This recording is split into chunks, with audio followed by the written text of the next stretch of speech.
Hi guys and welcome to Natural Aesthetics. In this video I'm going to provide a template for those of you that are restricted in time but are still serious about seeing results either in terms of muscle mass or strength. You know, for whatever reason it may be, sometimes we can't spend the amount of time in the gym that we would like to. I will say that we really need to be doing everything we can to optimize the amount of time that we have available to spend in the gym if you know you're serious about seeing gains, whether that be strength or muscle mass, making sure you're really productive with your time. And if we're at the point where we can't spend any more time than we have available in the gym, then this is the template that you can perhaps use going forwards to, you know, see a good amount of muscle mass and or strength improvement. So there's a whole host of research now available that suggests more volume is better than less volume for muscle mass gains and strength. Multiple sets are going to be better than single sets over a period of a week in terms of training a particular muscle group. However, it's important to remember the law of diminishing returns really comes into play with this statement, much the same as most things in life.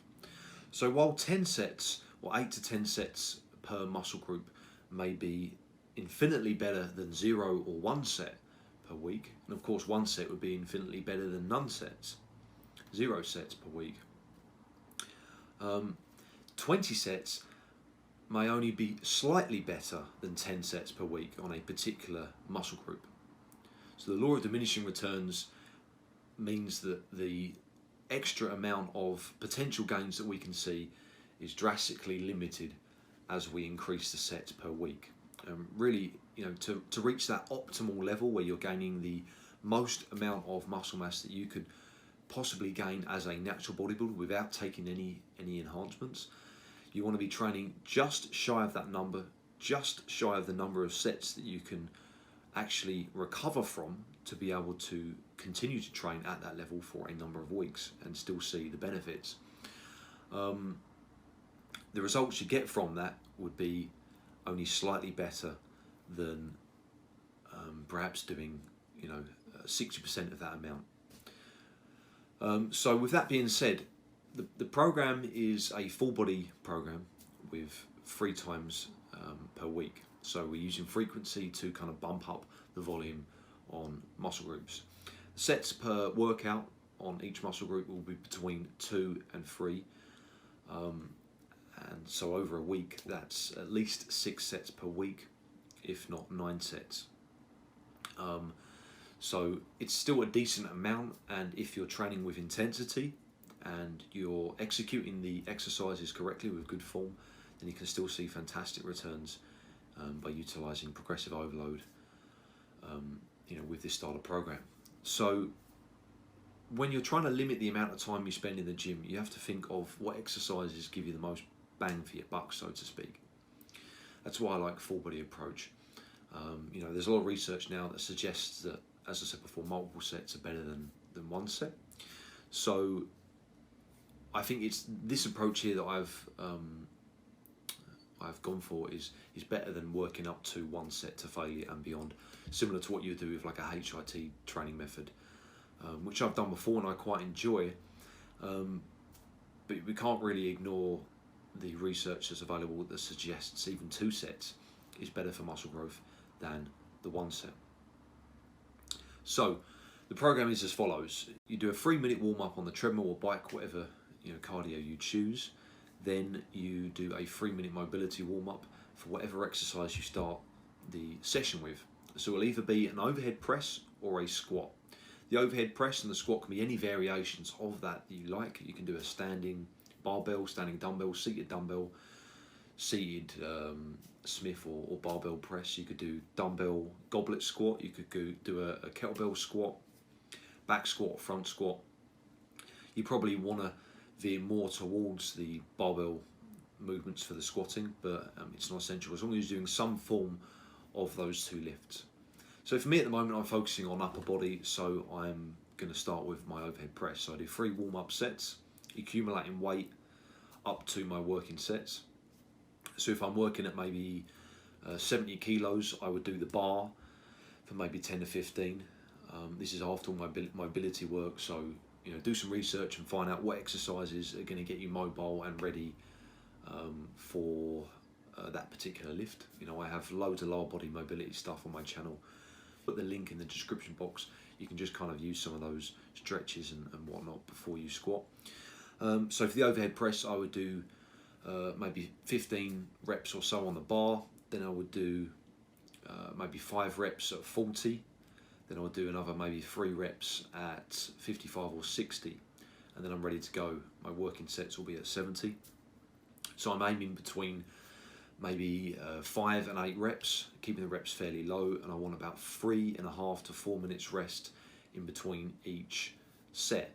So it's important to maximize the rest so that you can lift heavy, and basically your performance won't drop after that first set. If you don't allow enough rest, let's say you perform a set of 6 reps at 60 on the overhead press, and you could probably do 7 if you took that set to failure. Then if you rest maybe 1.5 minutes, 2 minutes, you might drop down. You might go to maybe 5. You might hit 6. But if you rest for that, 3 to 4 minutes, then you're really going to see less of a drop off in terms of your amount of reps that you can do, which is important. Also, try not to go to failure on the first set. Just shy of it, and then on the second set perhaps, then you can go to failure, as you don't have another set to do after that. So really you're trying to maximize the reps you're doing on both sets, adding them up, but cumulative total per session. So I would do 2 working sets on that, and then I would move to dips and chins, and I would perform them as a superset. Very time effective, pretty much works most of your upper body with 2 movements. So dips focuses on your pecs, massively on your pecs. Contrary to what a lot of the research shows, that it's maybe not the best exercise for chest. Go around the gym and look at any guys that dip with heavy weights. Their chest is going to be very developed, perhaps even more so than a guy that would maybe have a good bench press. A lot of front delt comes into play when people bench press. So dips focuses on the chest, front delts, and the triceps. Pull-ups or chins, whatever variation you prefer, focuses on the lats. Most of the upper back muscles, and obviously the biceps and the forearms. Really, really good exercise. Perform the pull-ups first. I like to use a close grip, palms in, or a neutral grip, palms in. I'm not overly keen on going too wide on the pull-ups. I think it puts a lot of strain on the shoulders. You're going to be really limiting the amount of reps and the amount of weight you can use as well. For this type of training, where you're limiting the amount of time spent at the gym, you want to really be maximizing the weight used on each exercise. You haven't really got time to do many isolation movements, so in my opinion you want to be maximizing the level of weight that you're going to be doing on each exercise. So start with the chins and then immediately follow that up with dips. Dips are typically going to be easier than chins for most people that I've trained. The vast majority, dips will be slightly easier to perform. So go for, again, between maybe 5 and 8 reps per set, and you might need to put a little bit more on for the dips. So if you're up to that point where you can use a belt, a weight belt for either chins or dips. Let's say back when I used to do them, if I would maybe do 5 reps at 30k on the chins with good form, and then I would have an extra 5 to 10k close by on the dipping station to then add to the belt for the dips. If you're fatigued and if your stamina really hasn't got up to the levels needed, because it is hard work performing those 2 exercises together, it really is hard work, then you might need to do the same weight for both of those. And like I said, some people can't outperform their chins when they do dips anyway, so you might need to use the same weight. But basically, yeah, perform those, do 2 sets, working sets, 5 to 8 reps, and then you move on to the either the squat or the overhead press, whatever lift that you didn't start with, you do that one. So you then need to do a second kind of very quick mobility workout for the squats if you started with the overhead press, and there'll be a lower body orientated warm up. Again, you do maybe 3 warm up sets on that.